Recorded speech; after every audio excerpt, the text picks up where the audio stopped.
Welcome to Swami Vivekananda institute. स्वागत है आपका स्वामी विवेकानंद इंस्टीट्यूट में। और आज के इस वीडियो लेक्चर में हम डिस्कस करेंगे कुछ इंपॉर्टेंट पीवाईक्यूज जो आपके आने वाले दिसंबर के एग्जाम में ज़रूर हेल्प करेंगे। तो बने रहिएगा हमारे साथ में, ठीक है। तो सबसे पहले क्वेश्चन देखते हैं हम। क्वेश्चन आपका बोलता है, where is the border line between deficiency and growth needs among Maslow's theory. जो मेस्लो की थ्योरी है उसमें डेफिशिएंसी नीड और कौन सी नीड, ग्रोथ नीड में बॉर्डर लाइन कहाँ होती है, ठीक है। तो ये आंसर आप देखिए, इसमें ऑप्शन है दे रखे हैं हम लोगों को। आपका पहला ऑप्शन है safety need and need to belong, ठीक है। सेफ्टी नीड और नीड टू बिलोंगिंग, जिसको बिलोंगिंगनेस नीड भी बोलते हैं, ठीक है। दूसरा है आपका safety need and physiological need, ठीक है। एक सेफ्टी नीड और फिजियोलॉजिकल नीड्स। उसके बाद में अगला है esteem need and self actualisation need, ठीक है। एस्टीम नीड और सेल्फ एक्चुअलाइजेशन नीड। और लास्ट ऑप्शन है आपका need to belong and esteem needs. Need to belong मतलब लव एंड बिलोंगिंग नीड्स और एस्टीम नीड्स। तो बताइए इनमें से चारों में से इसका ऑप्शन क्या होगा। इसका सही ऑप्शन होगा esteem need and self actualisation need. अच्छा, ये कैसे होगा कि आप लोगों ने अगर आप लोगों ने मेस्लोज हायरार्की नीड थ्योरी पढ़ी है तो उसमें हमको पता है कि उन्होंने एक पिरामिड के फॉर्म में हमको क्या दिया था, नीड दिया था। अब मैं इसको ज़्यादा डिटेल में डिस्कस नहीं करूंगी।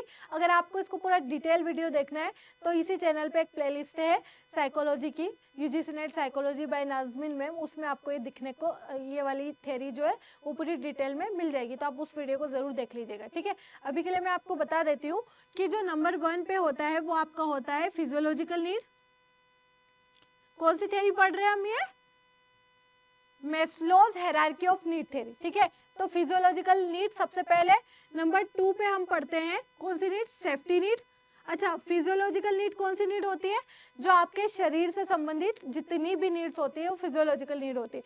उसके बाद बात करते हैं सेफ्टी कि जब आपकी सर्वाइवल नीड पूरी हो जाती है तो अकॉर्डिंग टू मेस्लो हम देखते हैं सेफ्टी कि हम कहाँ पे सेफ रहेंगे, माहौल कैसा होगा, कल्चर कैसा होगा, तो जिसमें हम कंफर्टेबल हो फिजियोलॉजिकल और साइकोलॉजिकल वे में हम उस तरह की सेफ्टी को ढूंढते हैं। तो नंबर 2 पे हम क्या देखते हैं, सेफ्टी नीड। नंबर 3 पे हम देखते हैं लव एंड बिलोंगिंगनेस।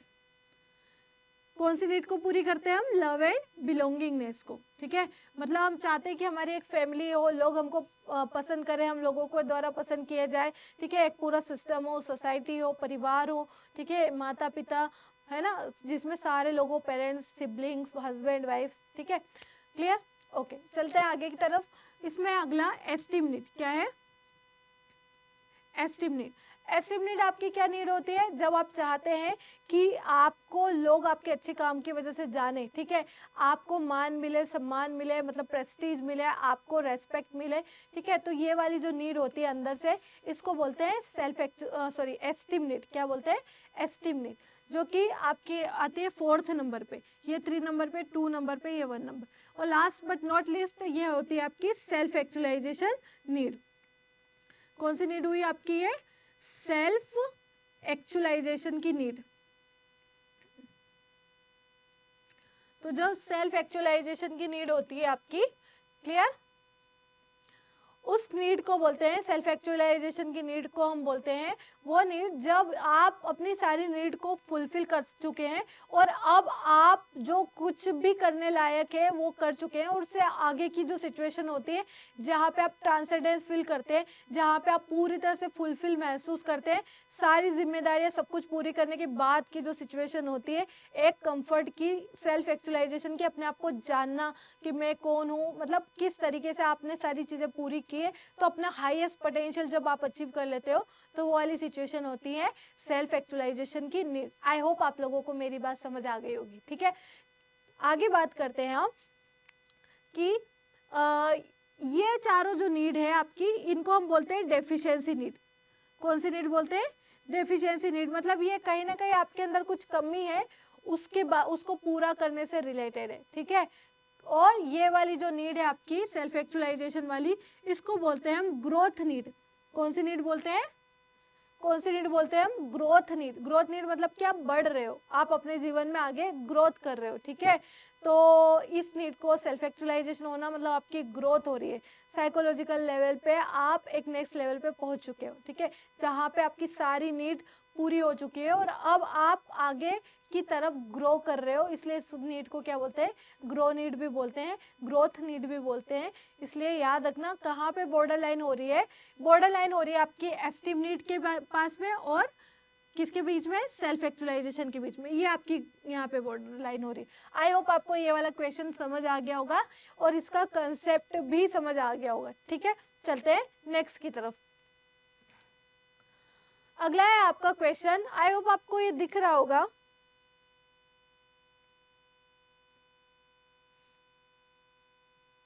चलिए कोई बात नहीं, हम आपको समझा देते हैं कि क्या हो रहा है, ठीक है।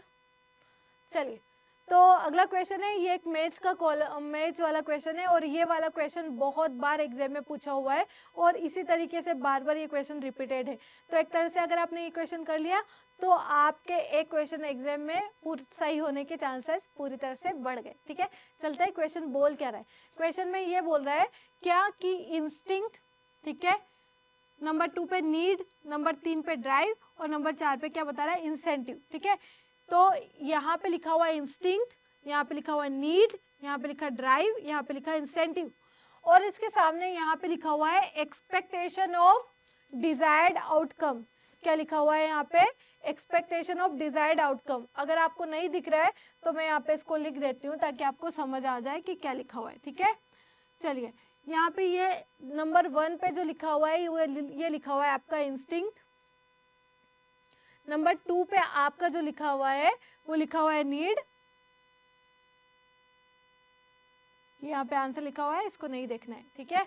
इंस्टिंक्ट नंबर 2 पे लिखा हुआ है नीड, नंबर 3 पे आपका क्या लिखा हुआ है, ड्राइव, नंबर 4 पे आपका क्या लिखा हुआ है, इंसेंटिव।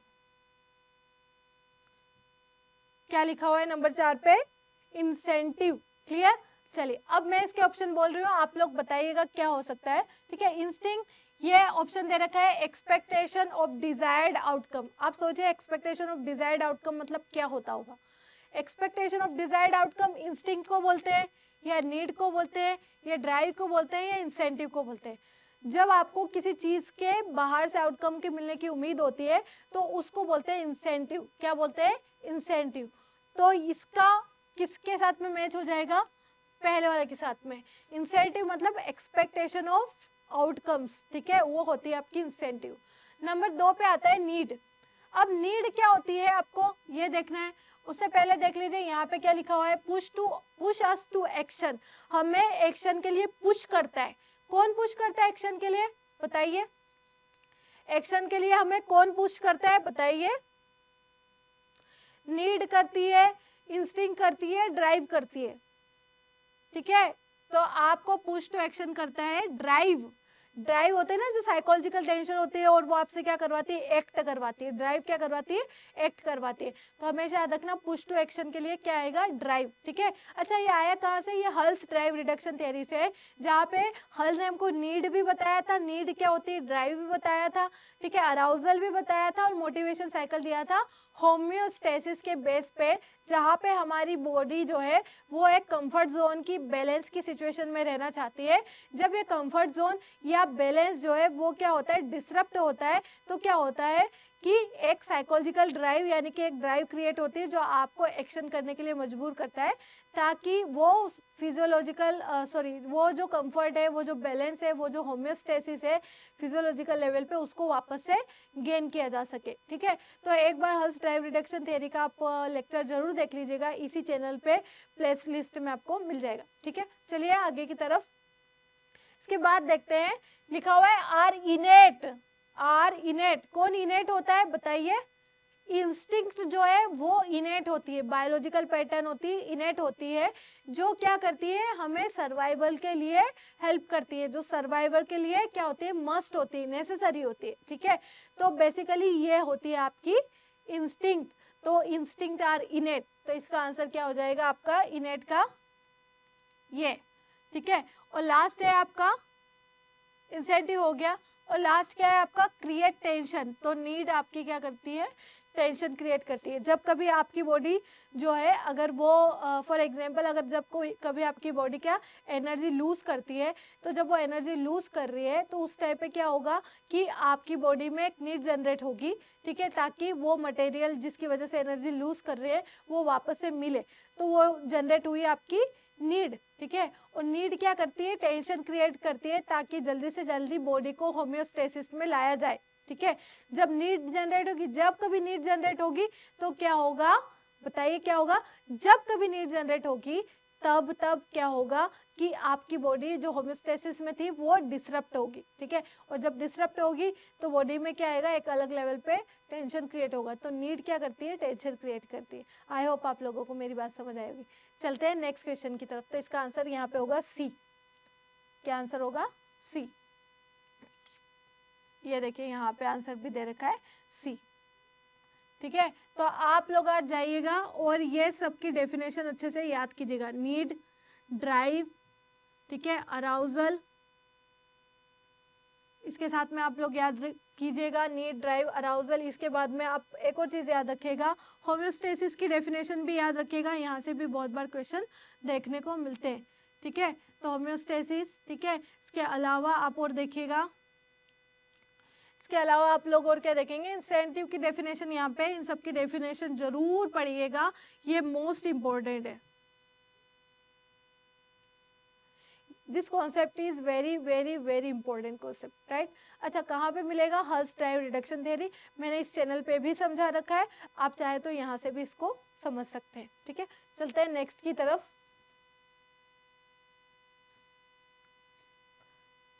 अगला क्वेश्चन है आपके स्क्रीन पे, एक असर्शन रीजन का क्वेश्चन है।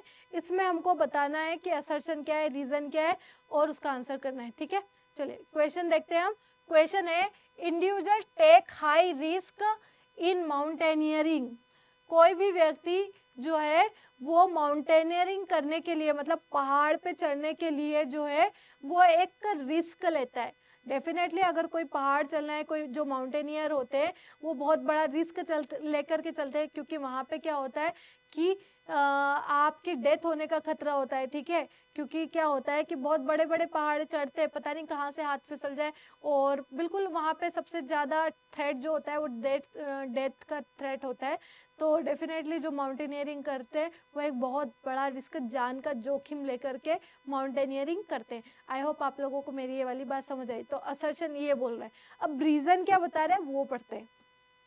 रीज़न ये बोल रहा है कि जो इंट्रिंसिक मोटिवेशन होता है is the desire to be effective and perform behavior for its own sake। जो आपका इंट्रिंसिक मोटिवेशन होता है वो क्या करता है, आपको डिज़ायर करवाता है कि वो इफेक्टिव परफॉर्म करे और वैल्यूबल परफॉर्म करे खुद के लिए, for the sake of self, खुद के लिए, ठीक है। तो इंट्रिंसिक मोटिवेशन डेफिनेटली क्या करता है कि सेल्फ इंटरेस्टेड वर्क में ऑटोमेटिकली क्या करता है, मोटिवेट करता है उस काम के लिए जिसमें हमारा इंटरेस्ट है, या जिस काम में हम समझते हैं कि ये वैल्यूएबल है, ठीक है। उस काम को अगर आप कर रहे हैं तो डेफिनेटली उसके पीछे आपका इंट्रिंसिक मोटिवेशन होता है। और जो इंट्रिंसिक मोटिवेशन होता है वो मोटिवेशन क्या करता है, आपको खुद के लिए, ठीक है। अब इसमें आप किसी और के लिए कुछ नहीं कर रहे थे, आप खुद ही के लिए, क्योंकि आपको पसंद है, क्योंकि वो आपके लिए वैल्यू रखता है, तो आप उस काम को ऑटोमेटिकली खुद से करेंगे, ठीक है। तो ये इंट्रिंसिक मोटिवेशन होता है, वहाँ पे आप खुद ही जिम्मेदारी लेते हैं हर एक काम की और आप खुद ही करते हैं और आपका खुद का ही सेल्फ इंटरेस्ट होता है। तो जो लोग माउंटेनियरिंग करते हैं ना, उन लोगों का जो मोटिवेशन होता है डेफिनेटली वो भी इंट्रिंसिक मोटिवेशन होता है। अगर वो बहुत बड़ा रिस्क लेकर के कोई काम कर रहे हो तो डेफिनेटली वो बाहर से तो मोटिवेटेड नहीं होंगे, वो अंदर से मोटिवेटेड होते हैं और कुछ करने का जज्बा, कुछ नया करने का, कुछ थ्रिलिंग करने का। तो इस तरह से जो इंट्रिंसिक मोटिवेशन होता है वो माउंटेनियरिंग को इतना मजबूत कर देता है, इतना मोटिवेट करता है कि वो क्या करते हैं, जान का जोखिम लेने के लिए, मतलब कि अपनी डेथ की भी परवाह नहीं करते हैं और माउंटेनियरिंग करते हैं और रिस्क लेते हैं, ठीक है। तो इसका आंसर क्या है, इसका जो असर्शन है वो भी एकदम सही है और उसके लिए जो रीज़न यहाँ पे प्रोवाइड किया गया है वो भी एकदम करेक्ट है। तो इसका आंसर हो जाएगा ए वाला, ठीक है, both A and R true and R is the correct explanation of A. अच्छा, इसके साथ में मैं आपको थोड़ा सा मोटिवेशन के बारे में और मोटिवेशन के टाइप्स के बारे में बता देती हूँ। मैंने आपको पहले भी डिस्कस किया है, मैं एक बार फिर डिस्कस कर रही हूँ कि जो मोटिवेशन होता है वो 3 स्टेप की प्रोसेस होता है, जहाँ पे आप अपने काम को स्टार्ट करते हैं, मतलब वर्क को बिगिन करना, और काम जब शुरू हो गया तो उसको डायरेक्ट करना। दूसरा क्या है, डायरेक्शन, बिगिन, डायरेक्शन, और बिगिन और डायरेक्शन के बाद जो अगली प्रोसेस होती है वो होती है आपकी, क्या होती है उसके बाद में, कंसिस्टेंसी, कंटिन्यूटी, कब तक, जब तक कि आपको आपका गोल अचीव नहीं हो जाता है, तो इसको बोलते हैं मोटिवेशन। तो मोटिवेशन है 3 स्टेप्स, काम का शुरू करना, उसको डायरेक्ट करना, और डायरेक्ट करने के बाद में क्या करना, उसकी डायरेक्शन में काम करते रहना कंटिन्यूसली, कब तक, जब तक कि टारगेट अचीव नहीं हो जाता है। तो बेसिकली ये मोटिवेशन होता है। मोटिवेशन है 2 टाइप्स, पहला होता है एक्सट्रिंसिक मोटिवेशन मतलब बाहरी अभिप्रेरण, और इंट्रिंसिक मोटिवेशन मतलब आंतरिक अभिप्रेरण। जो एक्सट्रिंसिक मोटिवेशन होता है, जब आप किसी चीज़ को इसलिए करते हैं क्योंकि आपको बाहर से आउटकम मिल रहा होता है, लाइक आप जॉब कर रहे हैं क्योंकि आपको सैलरी मिल रही है, आप बहुत अच्छी पढ़ाई कर रहे हैं क्योंकि आपको अच्छे मार्क्स मिल रहे हैं, या आपको कुछ ना कुछ इंसेंटिव मिल रहा है, आप रेस में दौड़ रहे हैं क्योंकि आपको बहुत बड़ा प्राइज़ मिलने वाला है। तो जब भी आप बाहर के आउटकम के हिसाब से कोई काम करते हैं, मोटिवेशन होता है, तो उसके लिए हम क्या बोलते हैं, एक्सट्रिंसिक मोटिवेशन।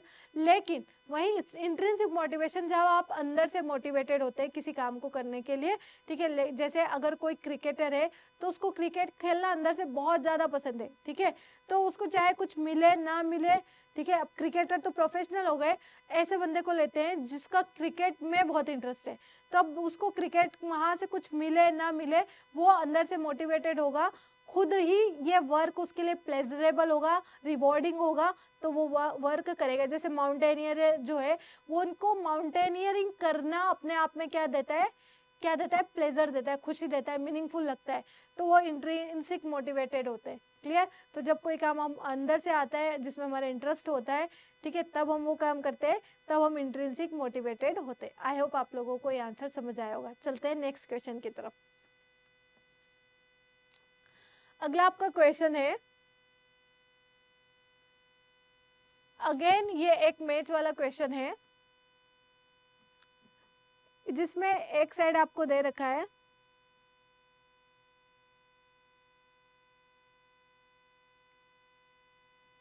जिसमें आपको एक कुछ थेरीज के नाम दिए हैं, ठीक है, और इसके साथ में यहाँ पे क्या दिया हुआ है आपको,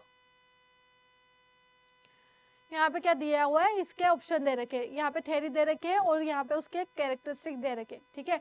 चलिए देखते हैं कि थेरी क्या बोलती है और फिर देखते हैं कि उसके कैरेक्टरिस्टिक्स क्या है। तो सबसे पहले बात करते हैं humanistic theory, cognitive theory, drive reduction theory, psychoanalytic theory. बताइए इनके क्या क्या कैरेक्टरिस्टिक हो गए। ये सब तब समझ आएगा जब आपको ये थेरी समझ आई होगी।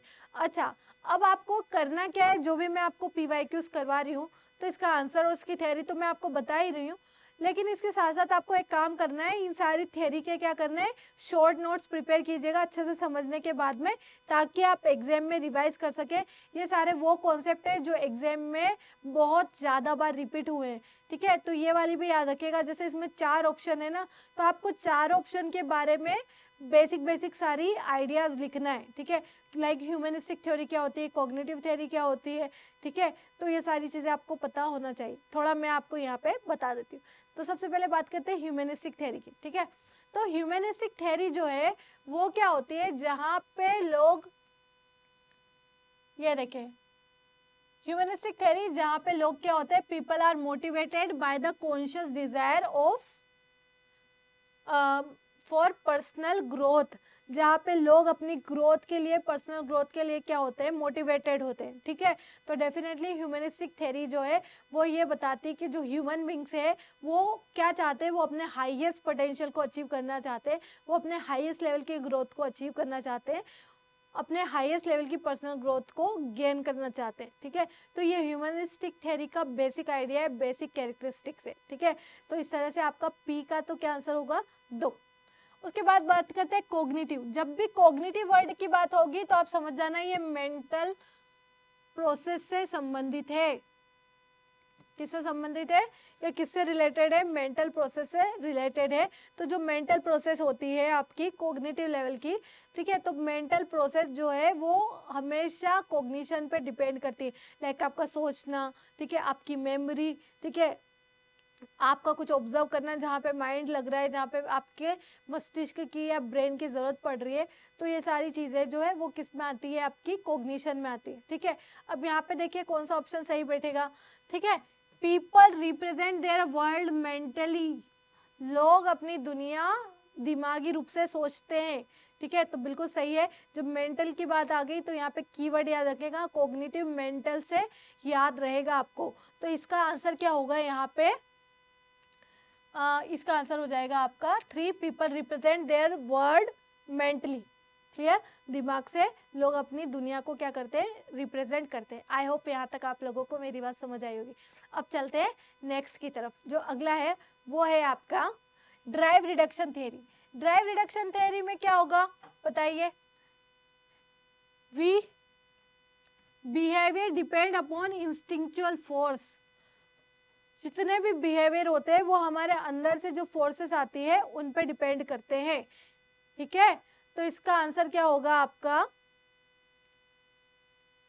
या फिर ये है? आप बताइए इन दोनों में से क्या होगा? We may acquire money because it protects us. बताइए आप लोग सोचिए कि इसके अकॉर्डिंग आपका आंसर क्या होगा, ठीक है। 2 आंसर मैं बता चुकी हूँ। साइको एनालिटिक का भी बताइएगा। देखिए जब बात करते हैं ड्राइव रिडक्शन थ्योरी की, तो ड्राइव रिडक्शन थ्योरी हमेशा याद रखिएगा आपकी किसी न किसी डिजायर को, किसी न किसी नीड को कंप्लीशन, नीड और उसके कंप्लीशन के बीच की पूरी प्रोसेस को बताती है, ठीक है। अब इसमें जो ऑप्शन है कौन सा? पहला वाला ऑप्शन, उसमें बताया कि हमको मनी चाहिए क्योंकि मनी क्या करती है? हमको प्रोटेक्ट करती है। मतलब यहाँ पे आपको नीड बता रखी है। किसकी नीड बता रखी है? आपको पैसे की जरूरत है। क्यों? क्योंकि पैसा प्रोटेक्शन देता है आपको। बात समझ आई? तो यहाँ पे हर्ट्ज ड्राइव रिडक्शन थ्योरी का आंसर हो जाएगा नंबर 1। कौन सा 1 हो जाएगा? ये ड्राइव रिडक्शन का नंबर 1। और इसका क्या होगा? साइको एनालिटिक का। साइको एनालिटिकल जो थ्योरी है वो हमेशा इंस्टिंक्चुअल फोर्सेस पे डिपेंड करती है जो हमारी लाइफ को ड्राइव करती है, ठीक है। तो साइको एनालिटिकल थ्योरी का आंसर क्या होगा आपका? Behaviour depend upon instinctual force. जो बिहेवियर है वो अंदर की फोर्सेस पे, जो अंदर से आती है उन फोर्सेस पे डिपेंड करता है। तो इस तरह से इसका आंसर क्या हो जाएगा? सी। मतलब ए का हो गया आपका 2, बी का हो गया आपका 3, सी का हो गया आपका 1 और डी का कितना हो गया? 4। ये सब बता दिया है यहाँ पे। आई होप आपको ये सब चीज़ें समझ आई होगी, ठीक है।